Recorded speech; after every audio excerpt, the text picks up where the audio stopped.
Okay, here I am, Christophe Clugston here in Phnom Penh, Cambodia, where the heat is immense. It's 90 Fahrenheit. It's 98, 99 degrees during the daytime, about 75 now. It's night. And this is now a linguistics language video. It's something different. Something I like to call Switchblades, Silk, and the Sweet Life. Namely, why? Well, okay. So one of the things I have to do for the martial arts thing, I get a lot of people.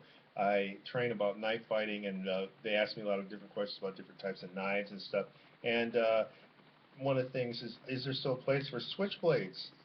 And there's one. I just picked this baby up today. See that again? Yes, there is. Although there are flip blades and butterfly knives are horrible. They're crap. It's just fad. They're not good knives. But anyway, so is there a good reason to have these besides it just being cool to do that? Yeah. There's reasons that get into with people I'm training. So but let's do that again one more time, huh? That's pretty cool, huh? Anyway, so I picked this up today. This was a good find. There were a lot actually. There was many different ones I could have gotten. And I also picked up some silk shirts. Here's just one of them. See that where it says silk made in Cambodia, produced in Cambodia, which Thailand and Cambodia are known for the silk products. This shirt would be over $60 in the West, and more depending on where you got it. I picked this up and another one for $16, so there you go. Another thing that you cannot find a lot of places is I can't find these type of watches, so I picked up another watch. I actually got a different watch too besides this one, but I like this one because you can go to the gym with me. So that was a good find. Eight, no, $5. I ended up paying five, talked her down, $5 for this. And one of the things you can do here that you can't do in Thailand is find a lot of books. And this is just one. I got a load. I actually bought a Hemingway because I haven't read Hemingway in quite a while. And this is £7 99 normally in the UK. I spent $3 on this here in Phnom Penh. And these sorts of things, yeah, in Thailand it's like a mafia. People make money. They sell used for more than what the new costs sometimes. One of the things I also did was because of my, you know, desire to learn more about this constructive language that the actual linguist did for this TV program, which is, I think a lot of you know it. I haven't watched it. Is the Game of Thrones, and Game of Thrones. Here I got first, got the entire first season, entire second season, and the entire third season. So all of those together, 4 DVDs in each, and this cost me, what did I spend for this? Less than $10, I think, for all of them. Able to talk her down also because I go there. I've not gone there for a long time, for many years.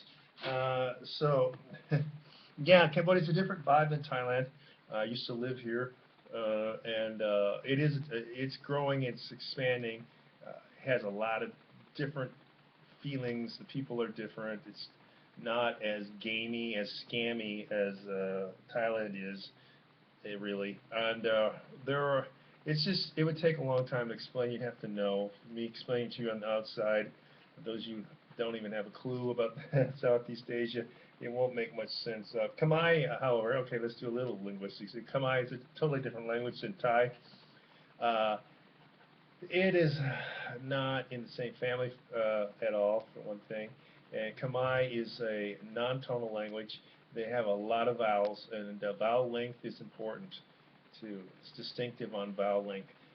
Yeah, so it's another reason why Khmer people can speak English better than Thai people because they've got a lot more consonant cluster factors and a lot more vowels. So it's much easier for them to learn to speak English than Thais who don't have the consonant clusters. Thais don't have a final L, so they have an L initial, but they can't say football. They say footbone because the L changes to an N final nasal stop in Thai. So there you got a little bit of linguistic stuff. Anyway, so yeah, totally different language.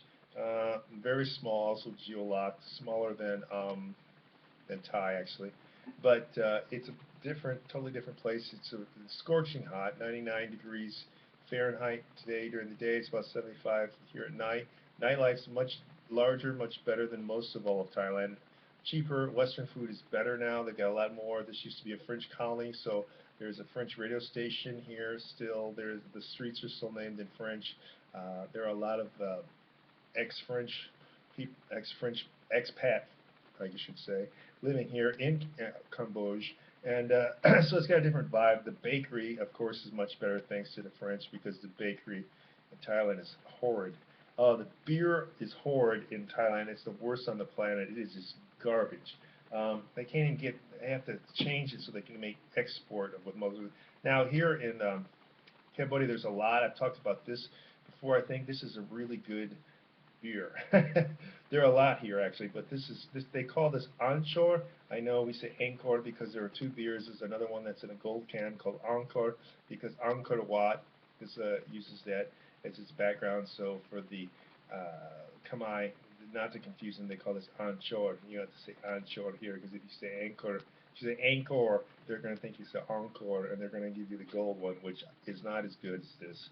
This stuff is great. Anyway, so those are some of the things. I also picked up a watch. I picked up two watches, but I picked up this one because it's hard to find these sort of sport workout type watches in Thailand, and I got this for $5. So yeah, this is a knockoff of a Casio, but I don't care because it's going to function for me at the gym, and it's pretty cool. I mean, it looks pretty much the same. It just doesn't have the Casio name on it. But anyway, yeah, so let's do the Switchblade thing one more time, at least. Yeah, so I gotta tell you, if you don't know about knives, knife fighting, it's a huge area of intellectual concern for me in the fighting arena and self-defense. So anyway, I put the safety. This has a safety, so it won't fire off on its own.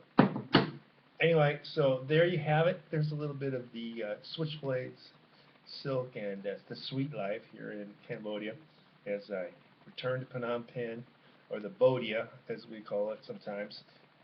The most heavily bombed country on the planet.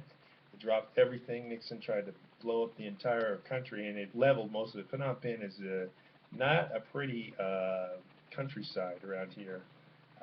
But anyway, so that's it. I'll get back to you. Take care. Talk to you soon.